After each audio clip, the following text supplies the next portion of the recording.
नमस्कार दोस्तों, आज हम अहिल्या के बारे में जानेंगे तथा यह भी जानेंगे कि किस प्रकार भगवान राम ने अहिल्या को उसके श्राप से मुक्ति दिलवाई। अहिल्या ब्रह्मा जी की मानस पुत्री थी।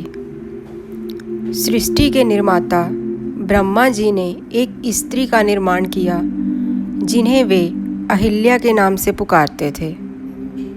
अहिल्या अत्यंत रूपवान थी तथा उन्हें यह वरदान प्राप्त था कि उनका यौवन सदा बना रहेगा। उनकी सुंदरता के सामने स्वर्गलोक की अप्सराएं भी फीकी नजर आती थी। अहिल्या की सुंदरता के कारण सभी देवता उन्हें पाने की इच्छा रखते थे। ब्रह्मा जी ने अहिल्या की शादी के लिए एक परीक्षा का आयोजन किया, जिसके विजेता से वह अहिल्या की शादी रचना चाहते थे।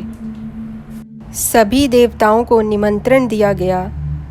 सभी देवता उस परीक्षा के लिए उपस्थित हुए। ऋषि गौतम ने इस परीक्षा में विजय प्राप्त की। इसी कारण अहिल्या का विवाह विधि पूर्वक ऋषि गौतम के साथ हुआ। ज्ञान में अनुपम अहिल्या रूप गुणों में संपन्न थी।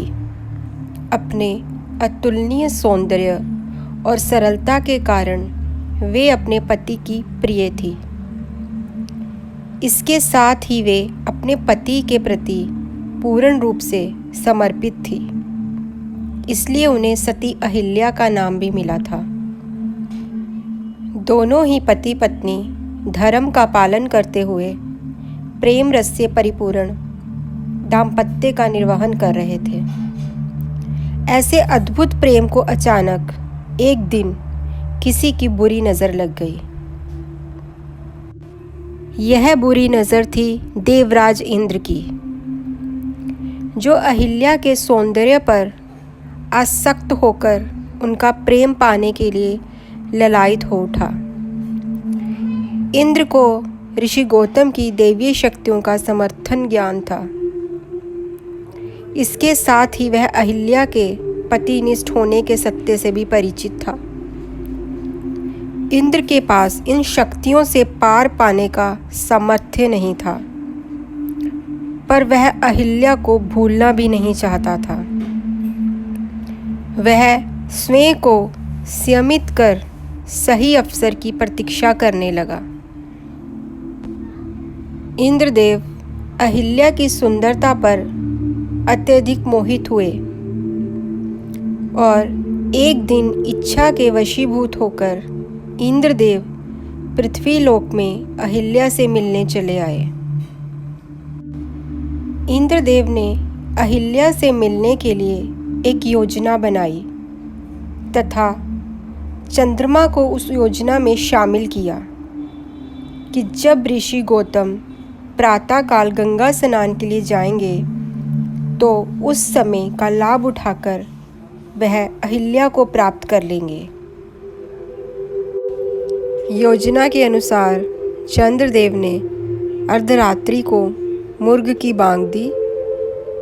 गौतम ऋषि समझे कि सवेरा हो चला है। वह तुरंत उठे तथा गंगा तट पर स्नान करने चले गए। ऋषि गौतम के जाते ही इंद्रदेव ने गौतम ऋषि का रूप धारण कर घर में प्रवेश किया तथा पहरेदारी के लिए चंद्रमा को घर के बाहर बिठा दिया। ऋषि गौतम जब गंगा तट पर पहुँचे तो उन्हें अलग ही आभास हुआ तथा उनके मन में संदेह भी उत्पन्न हुआ। तब गंगा मैया ने प्रकट होकर ऋषि को बतलाया कि यह सब इंद्रदेव का बुना जाल है। अहिल्या की सुंदरता से मोहित होकर कुकृत्य की भावना से इंद्र पृथ्वीलोक पर आए हैं। ऋषि गौतम कुटिया के बाहर चंद्रमा को बैठे देखा तो गुस्से से ऋषि गौतम ने चंद्रमा को श्राप दे दिया कि राहु की कुदृष्टि तुम पर सदा बनी रहेगी। इसी श्राप के कारण ही चंद्रमा को ग्रहण लगता है। गुस्से से लाल पीले ऋषि गौतम ने अपने कमंडल से चंद्रमा पर प्रहार किया। इसी कारण चंद्रमा में दाग है। अहिल्या ने अपने आंगन में पति की चिर परिचित पुकार सुनी। उस समय ऋषि का रूप धरे इंद्र सो ही रहे थे।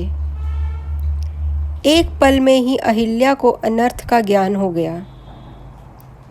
ऋषि गौतम को सामने पाकर अहिल्या पत्ते की तरह कांपते हुए उनके चरणों में गिर पड़ी।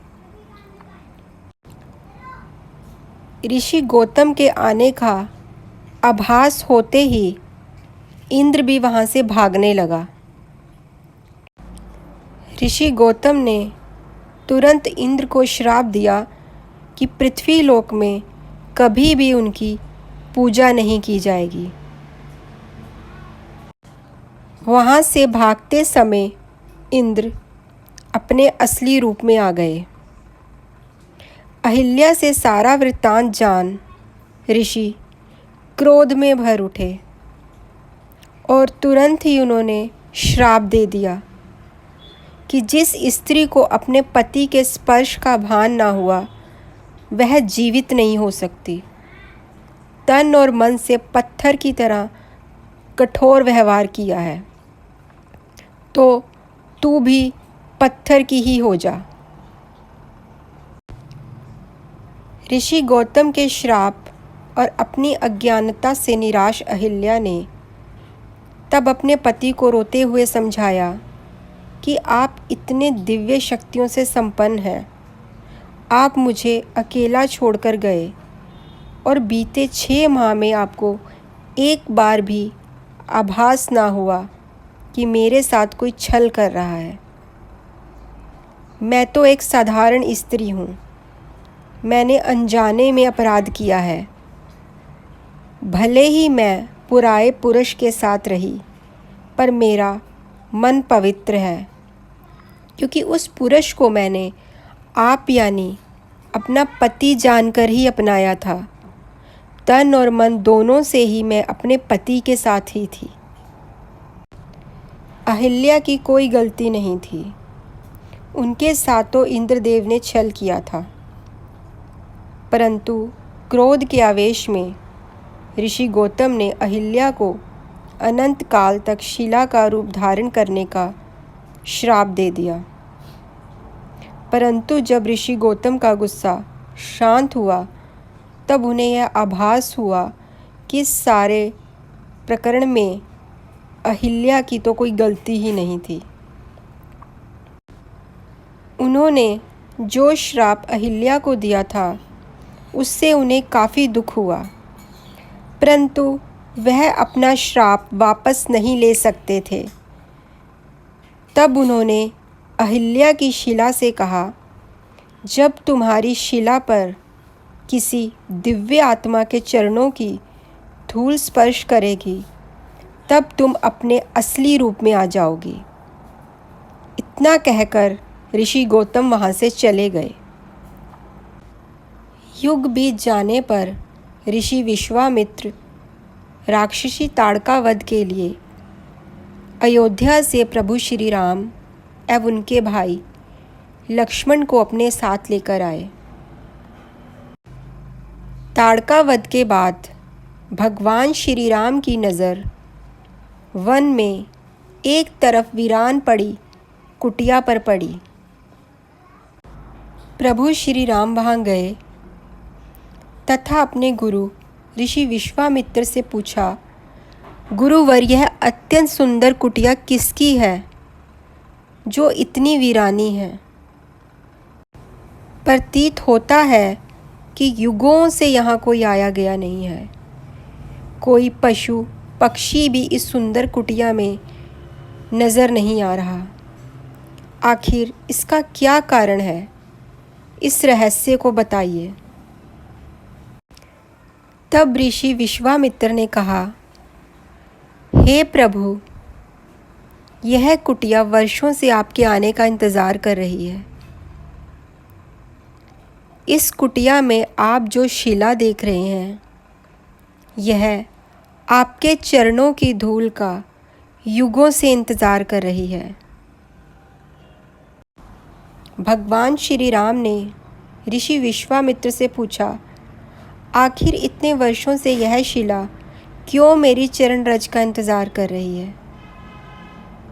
इतना सुनकर ऋषि विश्वामित्र ने भगवान श्री राम एवं लक्ष्मण जी को अहिल्या की पूरी कथा सुनाई। पूरी कथा सुनने के बाद भगवान श्री राम ने अपने चरणों से उस शिला का स्पर्श किया। चरणों के स्पर्श से शिला अहिल्या के रूप में परिवर्तित हो गई। उस अवसर पर भगवान श्री राम ने अहिल्या से कहा कि इस सारे प्रकरण में आपका कोई दोष नहीं।